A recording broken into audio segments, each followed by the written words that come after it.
Good morning बच्चों। आज हम लोग क्लास 9th केमिस्ट्री का जो चैप्टर है मैटर्स इन आवर सराउंडिंग, उसके अंदर हम लोग आगे देखने जा रहे हैं नेक्स्ट टॉपिक। पिछले लेक्चर में हम लोग देखे थे कि मैटर क्या होता है। मैटर क्या होता है, व्हाट इज मैटर। तो everything which have some mass and occupy some space, it means have some volume, is known as matter. तो मैटर क्या होता है, ऐसा सब्सटेंस जिसके पास मास हो या वॉल्यूम, मास और वॉल्यूम हो, उसको हम लोग मैटर बोलते हैं। और पूरे यूनिवर्स में या सराउंडिंग में जो भी सब्सटेंस दिखाई दे रहे हैं या नहीं भी दिखाई देते हैं, वो सभी क्या है, मैटर है। और साथ में एक चीज़ और बताए थे कि मैटर जो होता है एक बहुत ही टैनी पार्टिकल से मिलके बना होता है, ठीक है, जिसको कि एटम नाम दिया गया है, एटम बोला जाता है, जो कि हम लोग आगे एटम के बारे में स्टडी करेंगे, ठीक है। तो स्मॉलेस्ट पार्टिकल जिससे मैटर बना होता है उसका नाम एटम है, ठीक है। और everything which is present in our surrounding और universe which have some mass and have some volume, यानी कि occupy some space, is known as matter, ठीक है। उसके बाद हम लोग देखे थे स्टेट ऑफ मैटर की बात होती है, फिजिकल स्टेट ऑफ मैटर, ये हम लोग पिछले लेक्चर में ही कर चुके हैं। तो मैटर के फिजिकल स्टेट जो होता है मेनली कितने हैं, 3। कौन कौन, सॉलिड, लिक्विड एंड गैस। ये 3 मैटर के 3 मेनली यही 3 फिजिकल स्टेट होता है। मैटर जो भी आसपास है उसको आप देखोगे तो या तो वो सॉलिड स्टेट में होगा या लिक्विड या फिर गैसियस स्टेट में होगा। तो प्रीवियस लेक्चर में हम लोग सॉलिड की प्रॉपर्टीज और सॉलिड क्या होता है ये हम लोग देख चुके थे। सॉलिड क्या होता है, जिसके पास फिक्स वॉल्यूम होता है, फिक्स शेप और साइज होता है, उसको हम लोग सॉलिड बोलते हैं। सॉलिड में जो पार्टिकल्स होते हैं वो क्या होते हैं, क्लोजली पैक्ड होते हैं। उनके बीच जो होता है इंटरमोलिकुलर स्पेस क्या होता है, बहुत ही कम होता है। अब सॉलिड की मेल्टिंग और बॉइलिंग पॉइंट हाई होती है, ठीक है। तो ये सब हम लोग पिछले लेक्चर में देखे थे। आज हम लोग देखेंगे लिक्विड की प्रॉपर्टीज पहले, उसके बाद गैस की प्रॉपर्टी। लिक्विड क्या होता है, तो लिक्विड एक ऐसा सब्सटेंस है जिसका कि कोई भी डिफिनिट शेप नहीं होता है, बट उसकी जो वॉल्यूम होती है वो डिफिनिट होती है, ठीक है। लिक्विड क्या होता है, liquid has no definite shape. Liquid की कोई डिफिनिट शेप नहीं होती है। लिक्विड का जो शेप होता है वो डिपेंड करता है कंटेनर पर, वेसल पर। जिस भी वेसल में, जिस भी कंटेनर में आप लिक्विड को रखेंगे, लिक्विड का शेप वैसा ही हो जाएगा। जैसे आप एक ग्लास है, ग्लास में अगर लिक्विड को रखेंगे तो वो लिक्विड का शेप कैसा हो जाएगा, ग्लास के जैसा। अगर उसी को किसी दूसरे कंटेनर में रखोगे तो लिक्विड का शेप क्या होगा, बदल जाएगा। मतलब जो लिक्विड का जो शेप होता है वो वेरिएबल होता है, which is depend on the container, ठीक है। लिक्विड का जो शेप होता है वो कंटेनर पर डिपेंड करता है, बट वॉल्यूम जो है वो फिक्स होता है, ठीक है। अगर 1 लीटर वाटर को अगर किसी कंटेनर में रखते हो तो उसका शेप अलग हो जाएगा, फिर दूसरे शेप के कंटेनर में रखोगे तो शेप डिफर हो जाएगा, बट जो वॉल्यूम है लिक्विड का 1 लीटर, वही उस दूसरे कंटेनर में भी 1 लीटर ही होगा। तो इसलिए फर्स्ट प्रॉपर्टी समझ में आ गया। Second, the density of liquid is lower than solid. Density क्या होता है, डेंसिटी होता है मास बाई वॉल्यूम, ठीक है। यूनिट वॉल्यूम में कितना मास है, ठीक है। तो सॉलिड में पार्टिकल्स पास पास होते हैं, तो अगर उसका यूनिट वॉल्यूम लिया जाए तो उसमें नंबर ऑफ पार्टिकल्स ज़्यादा होंगे, यानी कि मास क्या होगा, ज़्यादा होगा, ठीक है। सॉलिड में यूनिट वॉल्यूम में मास ज़्यादा होगा, इसलिए सॉलिड की डेंसिटी क्या होती है, हाई। लिक्विड के पार्टिकल्स के बीच स्पेस ज़्यादा होता है, इसलिए यूनिट वॉल्यूम में अगर लिक्विड की बात करें तो यूनिट वॉल्यूम में उसके जो है मास होंगे लिक्विड के वो कम होंगे, किसके कंपैरिजन में, सॉलिड के कंपैरिजन में। इसीलिए बोल रहा है कि density of the liquid is lower than solid. Next property, a liquid has property to flow. जैसे सॉलिड में पार्टिकल्स के बीच अट्रैक्शन फोर्स बहुत ज़्यादा होता है, हाई होता है, इसलिए सॉलिड में फ्लो करने की टेंडेंसी नहीं होती है। सॉलिड में फ्लो करने की टेंडेंसी नहीं होती है, लेकिन लिक्विड जो होता है, liquid substance has property to flow. Liquid को अगर आप कहीं पर भी फर्श पर अगर गिराते हो तो लिक्विड क्या होता है, तुरंत फैल जाता है। क्यों, क्योंकि लिक्विड्स में फ्लो करने की टेंडेंसी होती है। क्यों फ्लो करने की टेंडेंसी होती है? क्योंकि इनके बीच लगने वाला इंटरमोलिकुलर अट्रैक्शन फोर्स जो उनके पार्टिकल्स के बीच लगता है वो क्या होता है? लेस होता है। किसके रिस्पेक्ट में? सॉलिड के रिस्पेक्ट में। सॉलिड में क्या होता है? ज़्यादा होता है। इसी वजह से सॉलिड में फ्लो करने की टेंडेंसी नहीं होती है। Next, the melting and boiling point of liquid are generally lower as compare to solid. Liquid की जो मेल्टिंग पॉइंट और बॉइलिंग पॉइंट होती है वो क्या होता है? सॉलिड से कम होता है। ठीक है, सॉलिड से कम होता है। इसका भी वही रीजन है कि सॉलिड में पार्टिकल्स क्लोजली पैक्ड होते हैं, उनके बीच अट्रैक्शन फोर्स ज़्यादा होता है। तो अगर उनको हम क्या करना चाहते हैं? मेल्ट करवाना चाहते हैं या फिर वेपर में कन्वर्ट करना चाहते हैं, तो वो पार्टिकल्स के बीच जो अट्रैक्शन फोर्स है उसको तोड़ना पड़ेगा, तभी तो पार्टिकल्स लिक्विड में कन्वर्ट होंगे, फिर गैस में, वेपर में कन्वर्ट होंगे। तो उनके पार्टिकल्स के बीच जितना ज़्यादा अट्रैक्शन फोर्स होगा उतना ही ज़्यादा हमें क्या करना पड़ेगा? हीट देना पड़ेगा, यानी कि टेम्परेचर देना पड़ेगा। मेल्टिंग और बॉइलिंग पॉइंट क्या है? मेल्टिंग पॉइंट और बॉइलिंग पॉइंट सिंपली अगर बोला जाए तो एक टेम्परेचर है जिस टेम्परेचर पर मेल्टिंग पॉइंट, सॉलिड जिस टेम्परेचर पर मेल्ट करे, पिघलने लगे, तो पिघल के जब लिक्विड बनेगा तो कब बनेगा? जब सॉलिड के पार्टिकल्स के बीच जो अट्रैक्शन फोर्स है उसको तोड़ना पड़ेगा, तभी जाकर के ये पॉसिबिलिटी हो सकता है। तो सॉलिड की जो मेल्टिंग और बॉइलिंग पॉइंट होती है वो जनरली लोअर होती है लिक्विड की लोअर होती है सॉलिड से। Next, compressibility of liquids are more than solids. Compressibility की बात करें, कंप्रेसिबिलिटी मतलब अगर मान लो किसी सॉलिड्स को अगर कंप्रेस किया जाए, ठीक है, तो इसका शेप साइज चेंज नहीं होता है ना। मतलब सॉलिड को कंप्रेस करना, दबा करके उसके शेप साइज को चेंज करना क्या है? डिफिकल्ट है। बट लिक्विड की कंप्रेसिबिलिटी क्या होती है? मोर देन सॉलिड, सॉलिड से ज़्यादा होती है।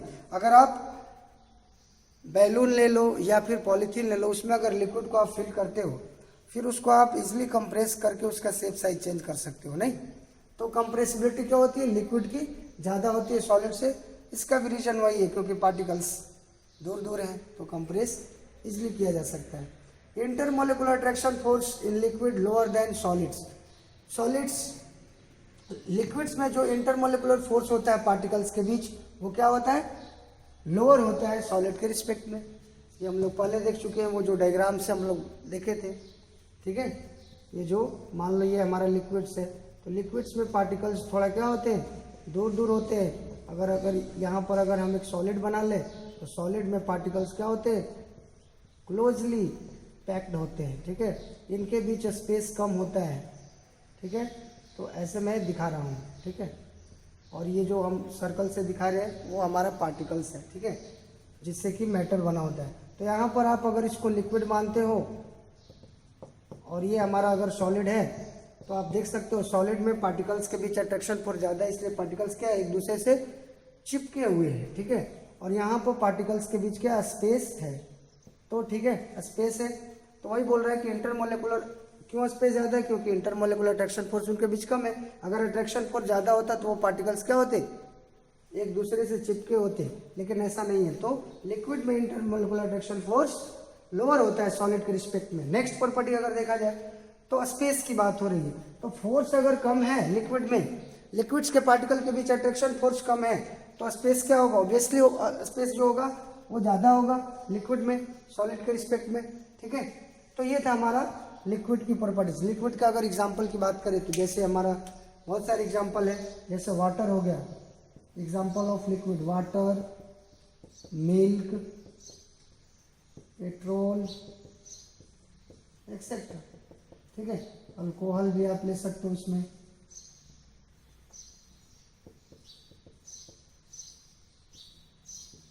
तो जो भी हमारा लिक्विड है, सब लिक्विड के बहुत सारे एग्जांपल हैं, आप देख सकते हो। ठीक है, तो इस तरह से हम लोग सॉलिड और लिक्विड दोनों की प्रॉपर्टीज स्टडी कर लिए हैं। ठीक है, अगर दोनों को कंपेयर करके पढ़ो तो ज़्यादा आसानी से चीज़ें समझ में आएगी। अब नेक्स्ट प्रॉपर्टी हम लोग देखेंगे गैस की। ठीक है, आप इसको नोट डाउन कर लीजिए।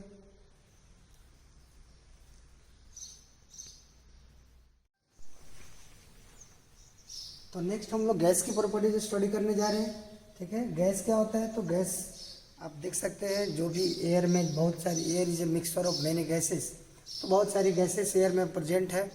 तो गैस के बारे में जैसे ऑक्सीजन, नाइट्रोजन, मीथेन, बहुत सारी गैसेस है।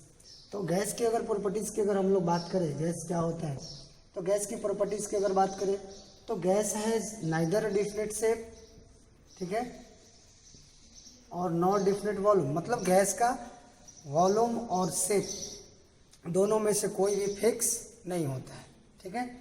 गैस का जो शेप होता है और वॉल्यूम होता है दोनों में से कोई भी फिक्स नहीं होता है, ठीक है। Gas has neither a definite shape nor a definite volume. Next property है the melting and boiling point of gases are below than room temperature. Room temperature कितना होता है 25 डिग्री सेल्सियस, या फिर इसको 298 केल्विन भी बोला जाता है, ठीक है। तो the melting and boiling point of gases are below than room temperature. Room temperature से भी कम होता है मेल्टिंग और बॉइलिंग पॉइंट किसका, गैस का। इसीलिए तो वो गैस के फॉर्म में रहते हैं, वेपर। गैस और वेपर एक ही टाइप का हुआ ना, ठीक है। तो गैस का जो मेल्टिंग और बॉइलिंग पॉइंट होता है वो रूम टेम्परेचर से भी कम होता है, इसीलिए तो रूम टेम्परेचर पर गैस गैस है, वेपर के फॉर्म में है, ठीक है, ग्लो करते हैं। The density of the gases is lower then solids and liquids. Solid और लिक्विड से क्या होता है, गैस की जो डेंसिटी होती है वो कम होती है। क्यों? क्योंकि डेंसिटी, अभी हम बताए थे कि डेंसिटी क्या होता है, मास बाई वॉल्यूम, ठीक है, मास बाई वॉल्यूम। तो यूनिट मास में, यूनिट वॉल्यूम में कितना मास है वही डेंसिटी बताता है, ठीक है। तो अगर यूनिट वॉल्यूम की अगर बात करें, गैस का अगर यूनिट वॉल्यूम लिया जाए तो यूनिट वॉल्यूम में गैस का क्या होगा, नंबर ऑफ पार्टिकल्स कम होंगे। क्यों? क्योंकि गैस के पार्टिकल्स दूर दूर होते हैं, क्योंकि उनके बीच अट्रैक्शन फोर्स कम होता है। तो गैस के केस में यूनिट वॉल्यूम में नंबर ऑफ पार्टिकल्स कम होंगे तो मास भी कम होगा, ठीक है। जब मास कम होगा तो डेंसिटी क्या होगा, कम होगा, ठीक है। जितना ज़्यादा मास होगा यूनिट वॉल्यूम में, डेंसिटी उतना ही क्या होगा, मास जितना ज़्यादा होगा यूनिट वॉल्यूम में, डेंसिटी उतना ही क्या होगा, हायर, ठीक है। तो गैस में यूनिट वॉल्यूम में मास क्या होता है, कम, क्योंकि नंबर ऑफ पार्टिकल्स कम होते हैं, इसलिए डेंसिटी क्या होगा, सॉलिड और लिक्विड के कंपैरिजन में गैस की जो डेंसिटी होगी वो लोअर होगा, ठीक है। Next, the compressibility of gas is very high. Gas को हम लोग इसलिए कंप्रेस कर सकते हैं, अगर गैस को किसी कंटेनर में फिल कर लो, जैसे अब बैलून है या फिर पॉलीथीन है, ठीक है, तो अगर उसमें अगर गैस को फिल करते हो तो इजीली उसको क्या कर सकते हैं, कंप्रेस कर सकते हैं ना। तो वही बोल रहा है कि गैस की कंप्रेसिबिलिटी क्या होती है, वेरी हाई। लेकिन लिक्विड और सॉलिड में कंप्रेसिबिलिटी जो प्रॉपर्टीज है, कंप्रेसिबिलिटी प्रॉपर्टी लिक्विड सॉलिड में तो बहुत ही कम, ना के बराबर, लिक्विड्स में थोड़ा बहुत होता है। The intermolecular attraction force between particles of gas is very very less, मतलब यहाँ लिखा हुआ है नेग्लेजिबल। नेग्लेजिबल मतलब नहीं के बराबर, ठीक है। तो गैस के पार्टिकल्स के बीच जो अट्रैक्शन फोर्स होता है वो बहुत कम होता है, ना के बराबर, नेग्लेजिबल उसको हम लोग मान सकते हैं, ठीक है, कि बिल्कुल नहीं। इसीलिए तो गैस के पार्टिकल्स क्या करते हैं, इजीली मूव करते हैं, दूर दूर फैल जाते हैं। जैसे मान लो अगर गैस की अगर बात करें, अगर कोई मान लो किसी रूम के अंदर किसी एक जगह एक कॉर्नर पर अगर कोई अगरबत्ती, पूजा पाठ धूप या अगरबत्ती को अगर जलाता है तो उसकी जो स्मेल होती है, जो उसकी स्मेल होती है वो क्या होता है, एक कॉर्नर से दूसरे कॉर्नर इसलिए क्या होता है, फैल जाता है। या फिर परफ्यूम या डिओ जब हम लोग लगाते हैं वो भी तो गैस है, तो वो भी क्या होता है, इसलिए क्या होता है, स्प्रेड कर जाता है, ठीक है, इसलिए स्प्रेड कर जाता है। क्यों इसलिए स्प्रेड करता है, क्योंकि गैस के पार्टिकल्स के बीच अट्रैक्शन फोर्स क्या है, बहुत कम है, इसीलिए पार्टिकल्स इजीली क्या होते हैं, चारों ओर मूव करने लगते हैं। अगर अट्रैक्शन ज़्यादा होता तो वो पार्टिकल्स क्या होते, पास पास होते, मूव नहीं करते, जैसे कि सॉलिड में होता है। सॉलिड में पार्टिकल्स क्या होते हैं, क्लोजली पैक्ड होते हैं, एकदम पास पास होते हैं, एक दूसरे से चिपके रहते हैं। क्यों? क्योंकि उनके पार्टिकल्स के बीच अट्रैक्शन ज़्यादा होता है। और यही कारण है कि सॉलिड का जो प्रॉपर्टीज होता है, जैसे शेप उसका फिक्स होता है, वॉल्यूम फिक्स होता है, ठीक है, डेंसिटी हाई होती है, मेल्टिंग और बॉइलिंग पॉइंट हाई होती है। यही रीज़न है, मेन रीज़न यही है, क्योंकि गैस के सॉलिड के पार्टिकल्स के बीच अट्रैक्शन फोर्स हाई होता है और स्पेस कम होता है। लेकिन गैस में क्या है, attraction force very very less, मतलब नेग्लेजिबल। नेक्स्ट प्रॉपर्टी है the intermolecular space between the particles of gas is very large. अगर अट्रैक्शन फोर्स नेग्लेजिबल है तो उनके पार्टिकल्स के बीच स्पेस क्या होगा, लार्ज होगा। ठीक है, तो ये कुछ प्रॉपर्टी था। और एक प्रॉपर्टी आप यहाँ में लिख सकते हैं, gases have tendency to blow. Gas में क्या होता है, ब्लो करने की टेंडेंसी या फिर स्प्रेडिंग प्रॉपर्टीज होती है, स्प्रेड कर जाता है गैस इजली। ठीक है, तो ये था हमारा गैस की प्रॉपर्टीज। तो हम लोग सॉलिड की प्रॉपर्टीज देख लिए, लिक्विड की प्रॉपर्टी देख लिए और गैस की प्रॉपर्टी हम लोग स्टडी कर लिए एक एक करके।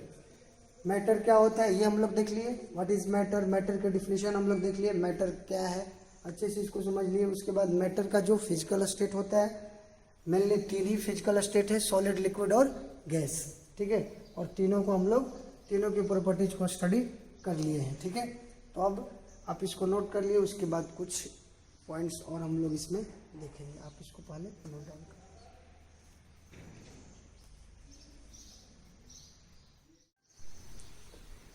हाँ, नेक्स्ट हम लोग सॉलिड, लिक्विड और गैस की प्रॉपर्टी स्टडी करने के बाद हम लोग अब कुछ पॉइंट्स, इंपॉर्टेंट पॉइंट्स जो है उसको समझते हैं। कुछ इसमें जैसे मेल्टिंग पॉइंट क्या होता है, बॉइलिंग पॉइंट क्या होता है। तो मेल्टिंग पॉइंट क्या है, तो मेल्टिंग पॉइंट एक टेम्परेचर है जिस टेम्परेचर पर सॉलिड जो होता है वो goes into liquid state at atmospheric pressure. Pressure जो होता है वो एटमॉस्फेयर का जो प्रेशर होता है वो उस प्रेशर पर। ठीक है, अगर कोई सॉलिड लिक्विड में कन्वर्ट होता है तो उस टेम्परेचर को क्या बोला जाता है, मेल्टिंग पॉइंट। मेल्टिंग पॉइंट क्या है, एक टेम्परेचर है जिस टेम्परेचर पर कोई सॉलिड जो होता है वो converted into liquid state at atmospheric pressure. Atmospheric pressure पर अगर कोई सॉलिड लिक्विड में कन्वर्ट होता है, लिक्विड स्टेट में, उसी टेम्परेचर को मेल्टिंग पॉइंट बोला जाता है। सॉलिड का मेल्टिंग पॉइंट, मेल्ट करना मतलब पिघल जाना। अगर कोई सॉलिड है, आप उसको हीट करते हो, उसका टेम्परेचर इंक्रीज करते हो, तो धीरे धीरे क्या होता है, वो जो सॉलिड है वो धीरे धीरे पिघलने लगता है और लिक्विड स्टेट में आने लगता है। इसी को बोलते हैं मेल्टिंग प्रोसेस, और उस टेम्परेचर को बोला जाता है मेल्टिंग पॉइंट। तो the temperature at which solid is converted into liquid state at atmospheric pressure is known as melting point of solid. अगर बॉइलिंग पॉइंट की बात करें, उसी तरह बॉइलिंग पॉइंट भी क्या है, बॉइलिंग पॉइंट भी एक टेम्परेचर है जिस टेम्परेचर पर कोई लिक्विड जो होता है वो गैस यानी कि वेपर में कन्वर्ट होने लगता है। उसी टेम्परेचर को क्या कहा जाता है, बॉइलिंग पॉइंट ऑफ लिक्विड। ठीक है, तो बॉइलिंग पॉइंट क्या होता है, एक ऐसा टेम्परेचर जिस टेम्परेचर पर कोई लिक्विड वेपर में या गैस में कन्वर्ट हो जाए, उस टेम्परेचर को बॉइलिंग पॉइंट बोला जाता है। और मेल्टिंग पॉइंट एक ऐसा टेम्परेचर होता है जिस टेम्परेचर पर कोई सॉलिड क्या होता है, मेल्ट करने लगता है, मतलब पिघलने लगता है, यानी कि बोले तो सॉलिड से लिक्विड में कन्वर्ट होने लगता है। उस टेम्परेचर को हम लोग मेल्टिंग पॉइंट बोलते हैं। और उस समय क्या होना चाहिए, प्रेशर जो होना चाहिए वो एटमॉस्फेरिक प्रेशर, जो एटमॉस्फेयर का प्रेशर है वो होना चाहिए, नॉर्मल प्रेशर वही होना चाहिए। ठीक है, अगर हम यहाँ पर एग्जांपल की बात करें, जैसे मान लो वाटर है, तो अगर मेल्टिंग पॉइंट की बात करें तो melting point of ice, ice का अगर मेल्टिंग पॉइंट बात करें एट नॉर्मल, एट एटमॉस्फेरिक, यहाँ प्रेशर जो है एटमॉस्फेयर का जो प्रेशर वही होना चाहिए। प्रेशर अगर चेंज करोगे तो फिर प्रॉब्लम आएगा, फिर ये सब चीज़ें चेंज होने लगेगा। तो एट एटमॉस्फेरिक प्रेशर कितना होता है, एटमॉस्फेयर का प्रेशर 1 एटीएम। एटीएम क्या होता है, प्रेशर का यूनिट।